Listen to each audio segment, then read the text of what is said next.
Is this a buying opportunity? Simple question, complex answer. Is it the start of a bigger market meltdown? Nobody knows.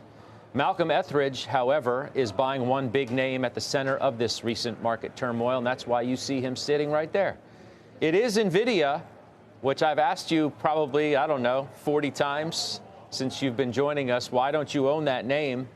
Well, now you do. Yeah, I would say it's probably closer to 40,000, Scott. And each time I said, for some reason or another, my answer was not yet, or I felt like the trade had passed me. And I was watching NVIDIA trade last week. Basically, the entire week, it traded down to the 110 mark and kept finding resistance.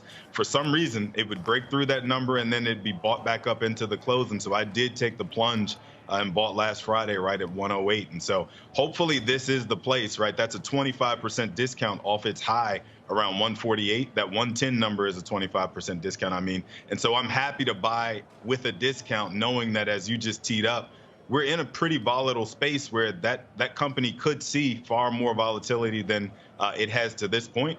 But I feel good about at least starting the position there. Is that a statement overall that you think the worst of the selling in the mega caps, for example, is now over? And I ask somebody who has Apple and Amazon and Microsoft as part of the portfolio as well.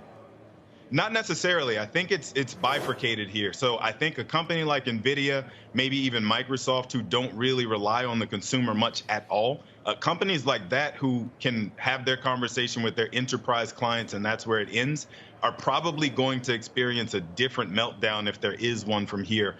When we get earnings, we'll start to hear a little bit more about it. You think about an Amazon and Apple, all of the other Mag 7 names rely on the consumer, and Dollar General was out with guidance today telling us that the consumer is in trouble. And so I think if I'm going to go buying any dips here, I want to buy those that are shielded against whatever is happening with the consumer.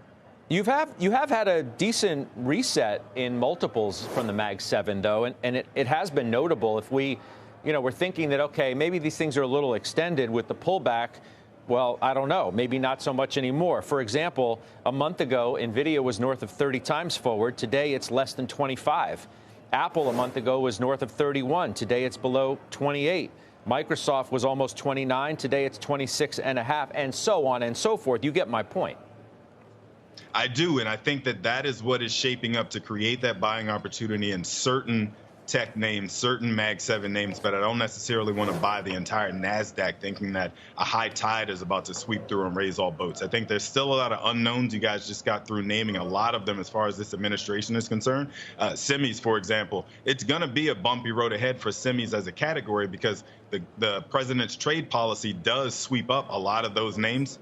NVIDIA and others. And so I don't necessarily think this is a place you want to go trading any of these names in the semis, but I do think for longer term investors, this is a name that I'll continue to hold for quite some time.